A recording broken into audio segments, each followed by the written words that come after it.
Welcome everyone to our webinar on building a safety first culture, legal tips for businesses.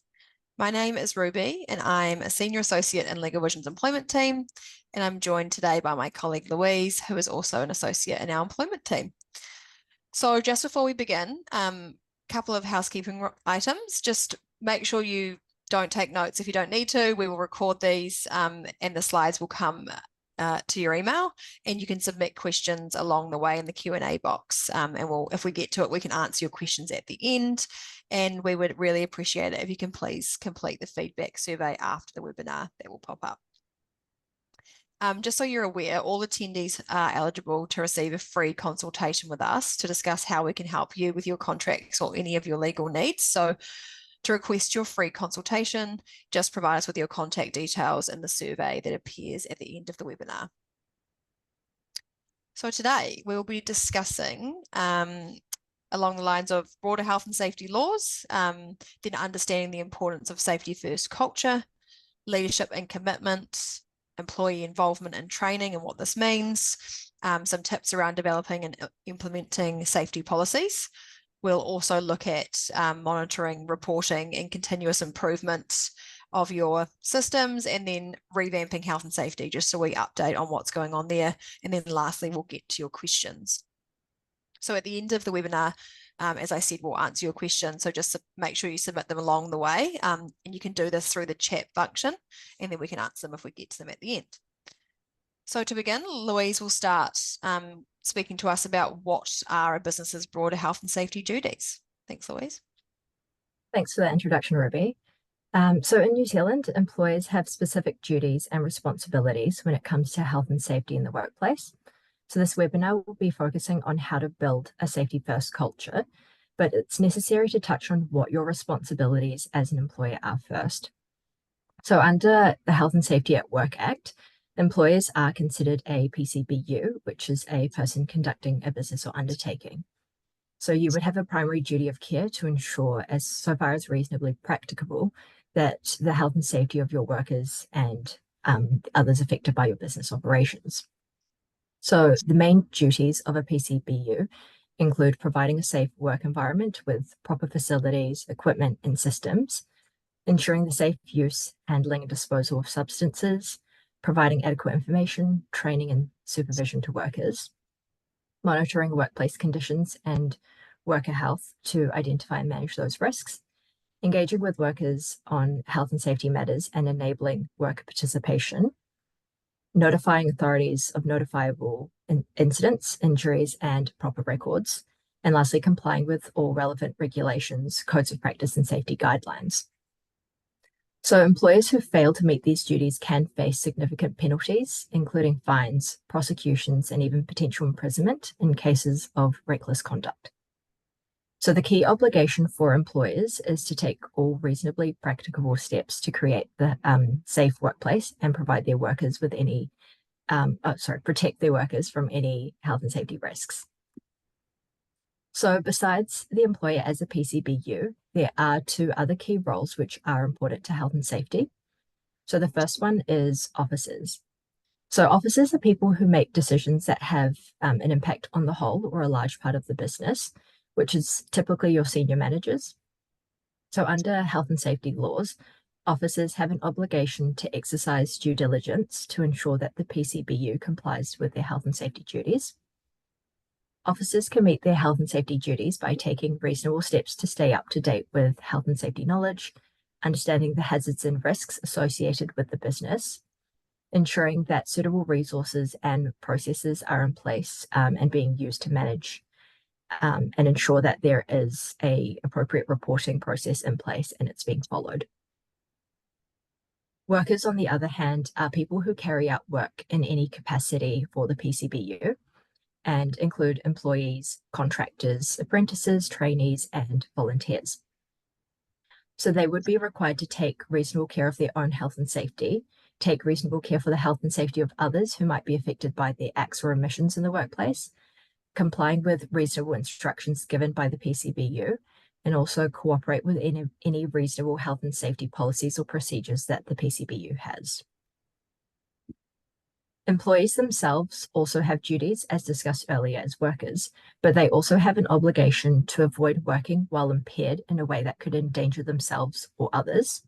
And they also have the right to refuse to do unsafe work if they reasonably believe that it presents a serious risk.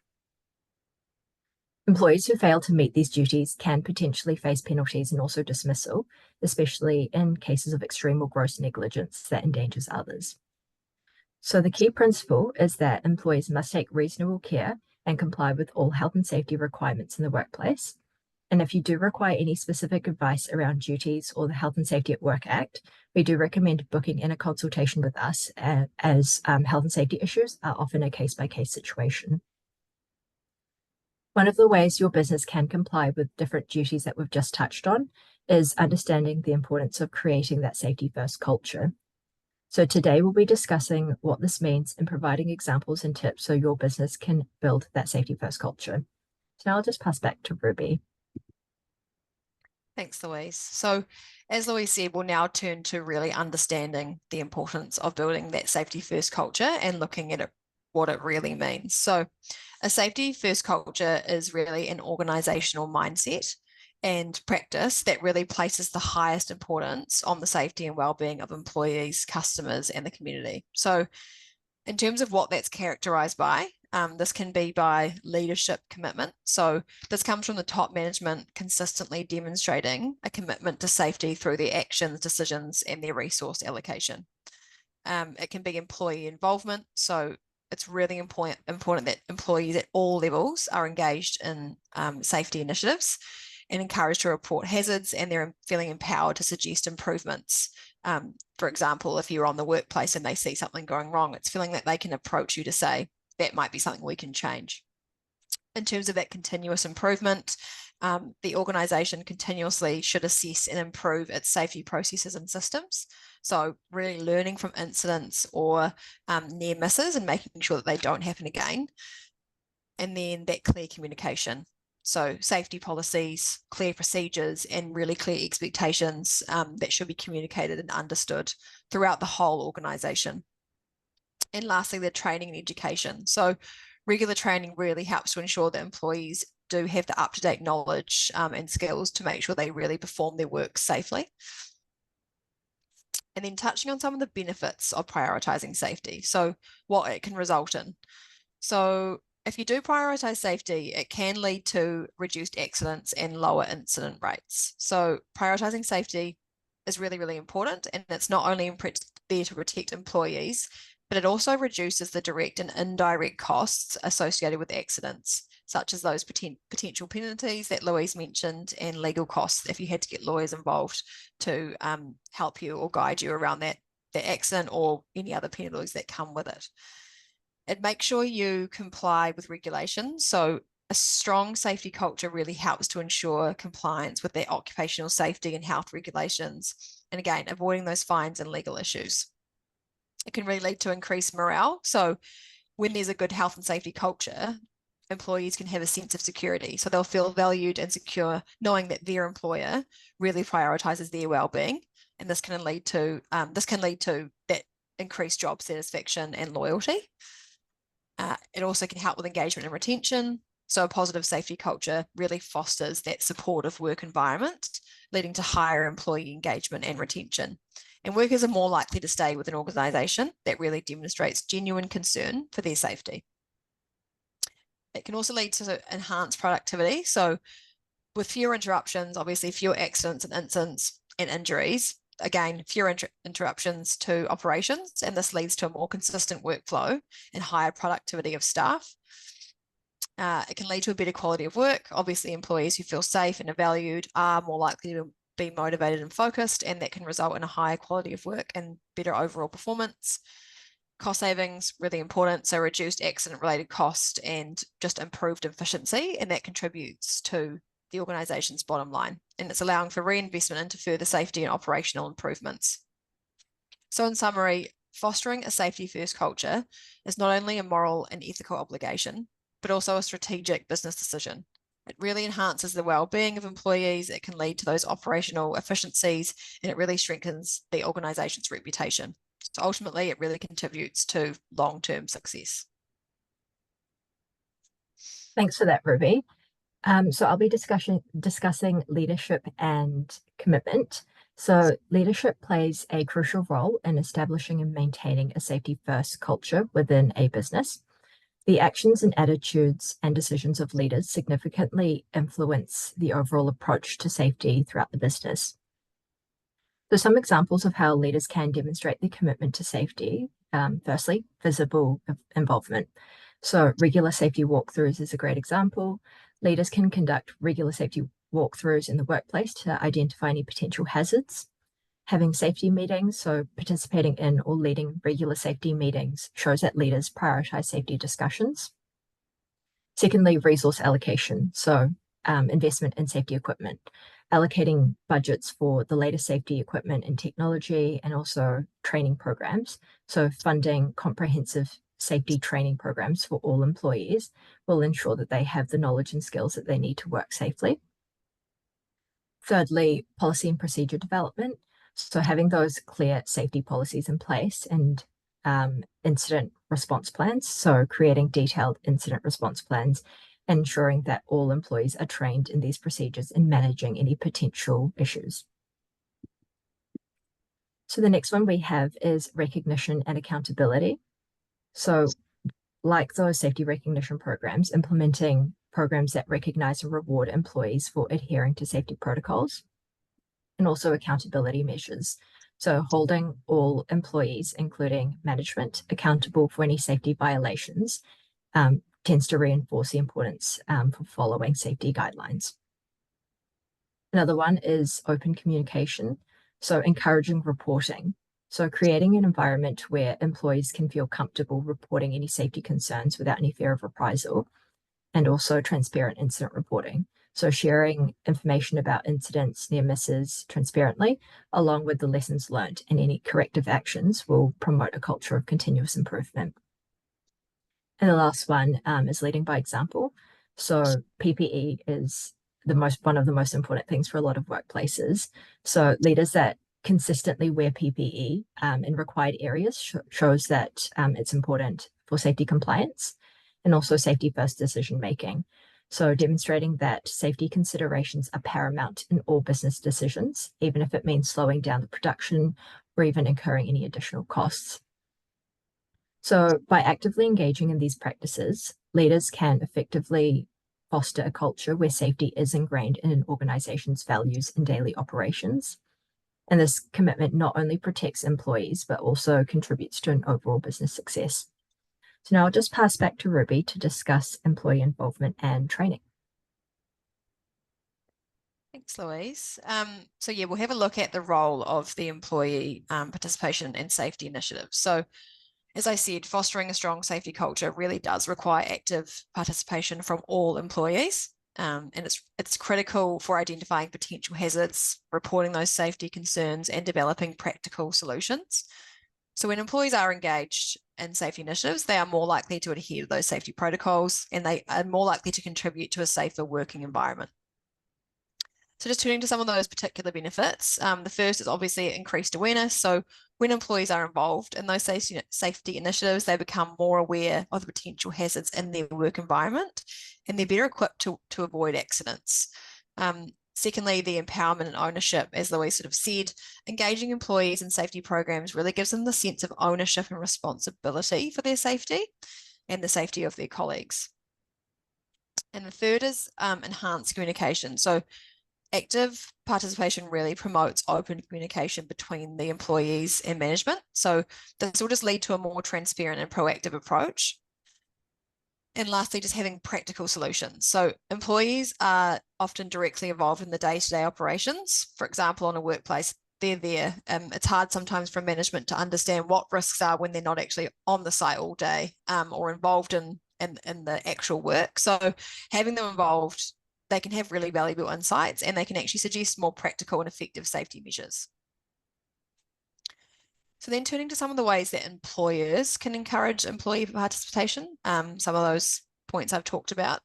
So the first one would be initiating a safety committee. So establishing safety committees that include representatives from different departments really can allow employees to sort of voice their concerns and contribute to safety discussions and participate in those. And then the second one is carrying out regular audits and inspections. So involving those employees in those regular audits and inspections really can help to identify hazards that might actually just be overlooked by management. As I said, if they're not on the site, for example, sometimes having them involved in those audits can mean you pick up things that you may have missed or just not been aware even existed. And then lastly, really ensuring those feedback mechanisms. So implementing feedback mechanisms such as suggestion boxes or perhaps a digital platform, and this allows employees to report safety concerns, and this can even be done anonymously if needed. And then just turning to the importance of training and continuous education. So what effective training programs and continuous education really mean, and some of their benefits. So in New Zealand, effective training programs and this continuous education are essential for maintaining that high standard of workplace safety. So training equips employees with the knowledge and the skills necessary to perform their tasks. It covers everything from proper equipment use and hazard identification to, emergency procedures and compliance with safety regulations. In terms of the education part, this helps to keep safety awareness fresh and really ensures that employees actually stay up to date with the latest industry best practices and regulatory changes. So by investing in comprehensive training and ongoing education, businesses can foster a culture of safety and really reduce the risk of accidents. And at the same time, they're complying with their legal obligations. So this approach, it not only protects employees, but it also enhances overall productivity and efficiency, as I've said. And again, any kind of efficiency hopefully helps to minimize disruptions caused by workplace incidents. So just looking a bit more at those training programs and what these may actually look like. So training programs should just cover all aspects of workplace safety. So that can include, again, hazard recognition, safe work practices, emergency procedures, and again, the proper use of PPE, which is really, really important. And then conducting regular refresher courses. So offering regular refresher courses really help to reinforce safety protocols and ensure that employees do remember and actually apply what they have learned. And then ensuring there are practical hands-on training. So practical training sessions such as fire drills, equipment operation, and first aid training. And this provides employees with that real life experience needed to handle real life situations. So again, those fire drills, really important that people are actually aware of how they exit the building, for example, and not just spoken about in the policy. And then if appropriate, then you can do industry specific training. So this could be tailored training to address the really specific risks and requirements of that particular industry, and that you make sure that the content that you actually have in your workplace is relevant and effective. Because as we know, some things can sit in a drawer or they can be very template based. It's really important that it's actually for what your business does and it suits your employees.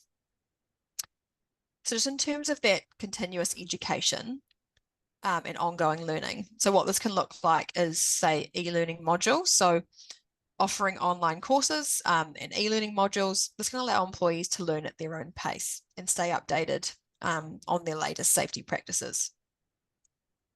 Another idea is workshops and seminars. So hosting workshops and seminars with safety experts can provide an in-depth knowledge and foster a culture of that continuous improvement. Another example just could be a newsletter or a bulletin. So you could distribute regular safety newsletters or bulletins, and this keeps safety information fresh in employees' minds and really informs them of any updates or changes in regulations or procedures. And then the last one is peer-to-peer learning. So this could be encouraging peer-to-peer learning and mentoring programs to, enhance knowledge transfer and reinforce a culture of safety. So just to wrap up, emphasizing employee participation in safety initiatives and implementing effective training programs are vital components of a strong safety culture. So when employees are actively involved in safety hazards, they become more aware of a potential hazard and more committed to maintaining a safe work environment. So continuous education really ensures that everyone stays informed about the latest safety protocols and the best practices. And this can lead to a significant reduction in workplace accidents or incidents. Thanks for that, Ruby. So I'll be discussing some key elements of comprehensive safety policies. Health and safety policies obviously play a big role in creating a genuine safety-first environment.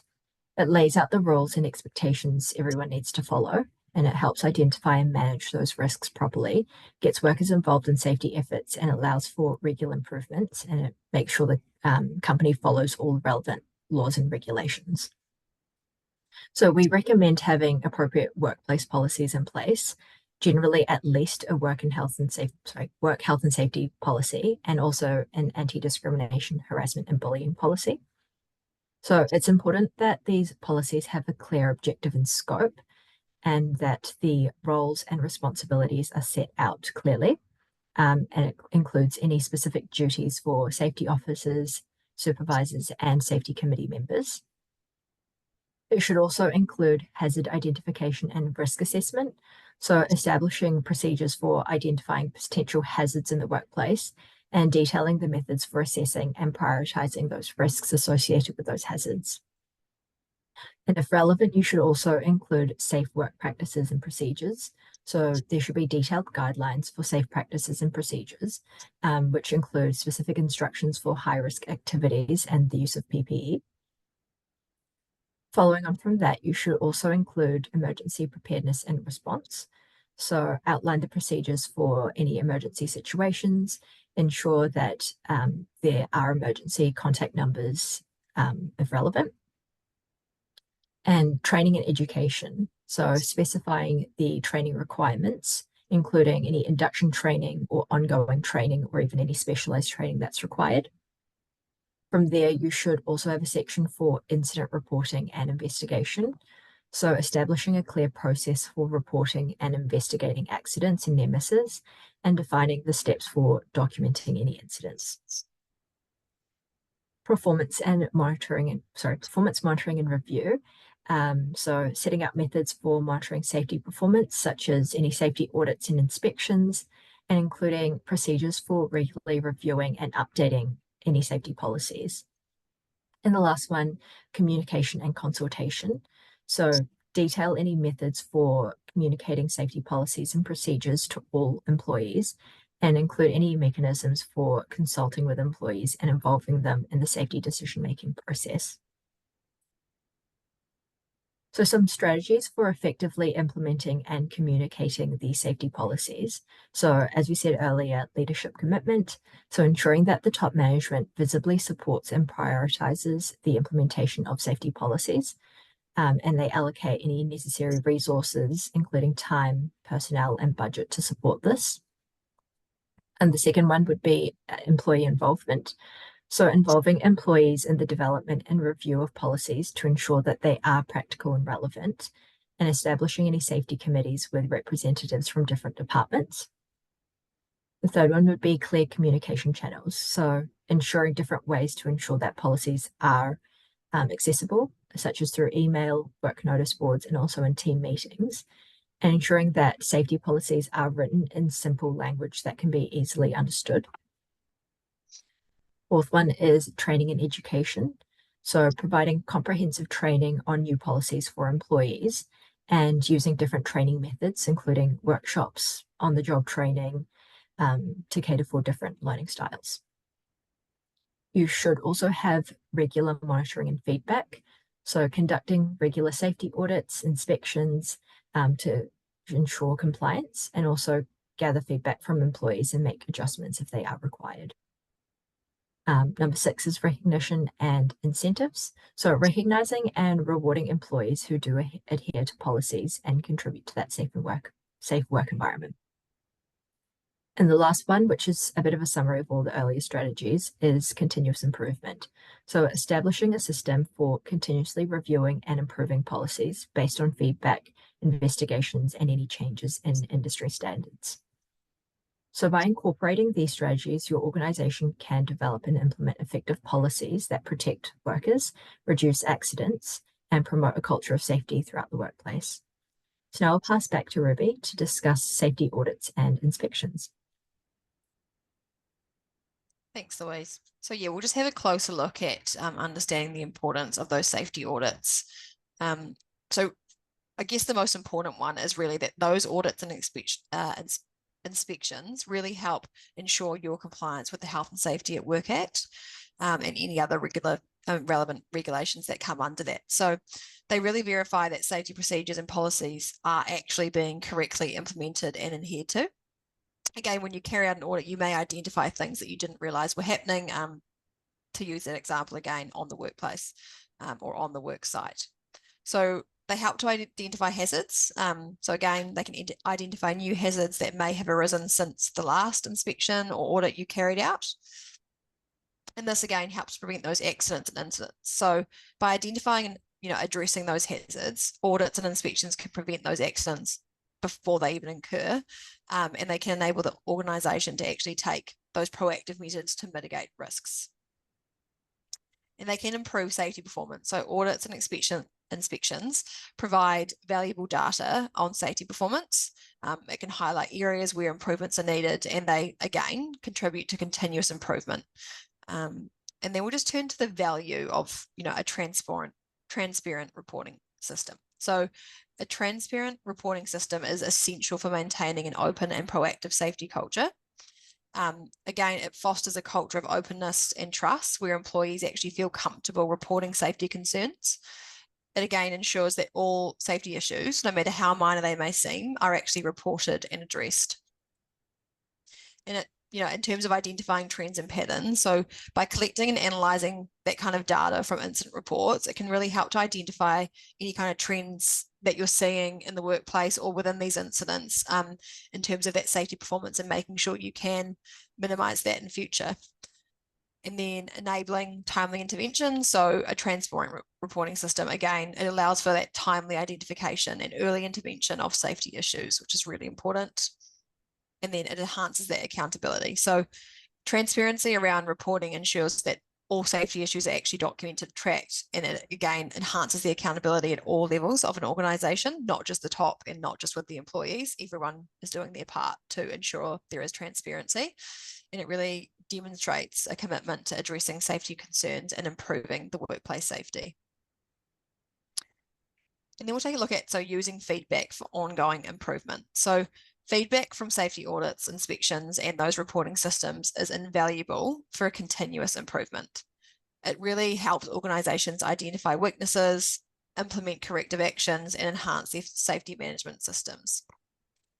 So when it comes to analysing feedback, you should collect and analyse that feedback from a range of sources and make sure that you do, again, identify common themes and areas for improvement, and then making sure you actually implement corrective actions. So develop and implement those to actually address the safety issues that you've identified in terms of that analysis and feedback. So using feedback to review and update those policies, again, making sure they're actually tailored to your business. And as Louise said, using plain language and ensuring that people actually understand the procedure they're meant to do.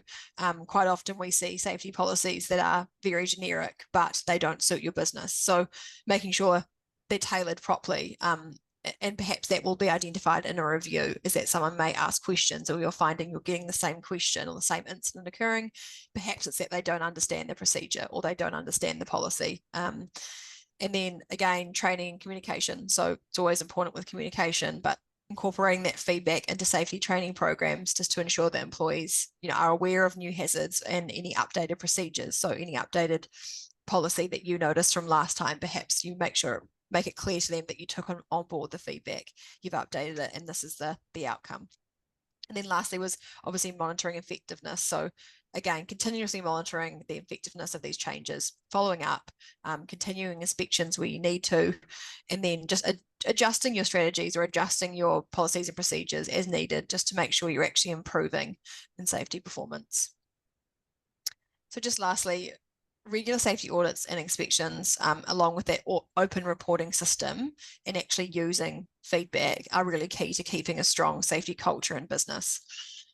These practices can make sure that everyone follows the rules. It helps prevent accidents and promote that continuous improvement. To that, Ruby. So, on a separate note, we thought it would be topical to also explain that the current workplace relations and safety minister has invited for a consultation for workplace health and safety, which is in line with the coalition government's commitment to reforming health and safety laws. So, over the coming months, the minister will be travelling across the country to speak with businesses and workers which are impacted by the current rules and regulations. So, in particular, the government is seeking public views on how decisions about health and safety are being made and the reasons behind them, whether the current health and safety laws strike the correct balance between flexibility and certainty, how businesses or organizations engage with workers and how they participate in health and safety and the impact that this has, the experiences of health and safety regulators and third parties that act on behalf of health and safety regulators, and lastly, whether the health and safety regulatory system is meeting its objectives. So submissions for this close at 5 p.m. on the 31st of October this year. So if you are wanting to provide any feedback, you can access this through the link on the page. We hope that you've found this webinar informative. You may also find our free publication, New Zealand Safety Essentials for SMEs, helpful. So you can download this from the resources tab or by scanning the QR code on screen. We also have an upcoming event that may be of interest to you. It's on resolving director disputes and essential strategies for small business owners. And this will be held on Tuesday, the 24th of September at 12 p.m. And the link to register is also on the slide. So we're going to answer your questions shortly. And while you submit them, we'll just take a minute to tell you about LegalVision's membership. So by becoming a LegalVision member, your business gets unlimited access to our full team of specialist lawyers for all of your business as usual legal needs. It's like having your own in-house counsel for a fraction of the cost. And our team can assist you with unlimited document drafting and reviewing of business contracts, unlimited legal advice consultations, and unlimited domestic trademark registrations and much more. We also offer a dedicated service for in-house teams and general counsel to add to your high-volume business as usual legal tasks. To learn more about how membership can help you, request a free consultation when the survey appears at the end of the webinar. And now we'll answer some of your questions. Okay, so we've got a few questions pre-submitted, so we will try and answer all of these. The first one we received isn't actually health and safety related, but it is a very topical question. So the question is, does the 90-day trial apply when hiring casual/part-time workers? So key distinction here, I think, first of all, is casual and part-time. So casual and part-time generally aren't the same thing. So you may have a casual worker or you may have a permanent part-time worker. So the key would be to really make sure that you've got that differentiated. But for part-time workers, if they're permanent, the 90-day trial could be used. There are a few really key important points though, and we recommend seeking legal advice about this, but it must be in writing. The trial must be agreed to, in writing before the employee actually starts work, and an employer can only use a 90-day trial in any situation once with each employee. So it has to be for a new employee. But just in terms of a casual worker, that's a bit more complex. Essentially, every time you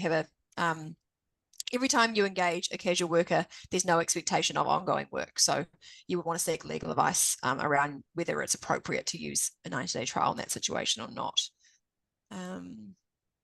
Louise, did you want to answer the second one? Yeah. So the next question that we have is, what level of training should a health and safety committee have? And what are the roles of a health and safety committee member or a health and safety representative in an investigation?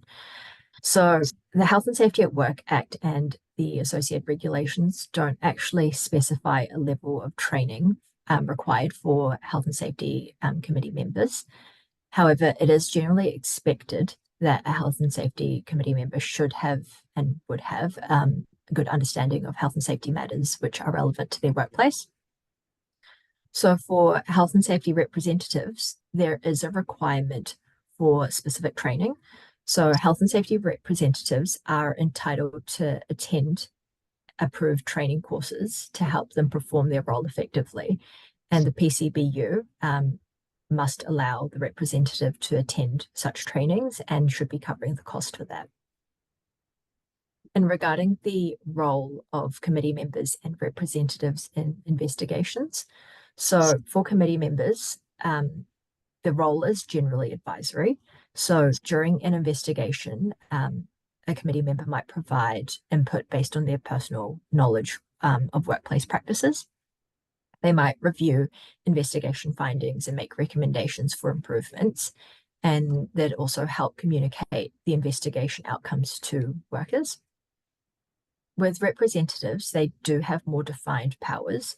So in an investigation, they can attend interviews between workers that they represent and inspectors or the PCBU, obviously with the workers' consent. They can inspect the workplace where the incident occurred.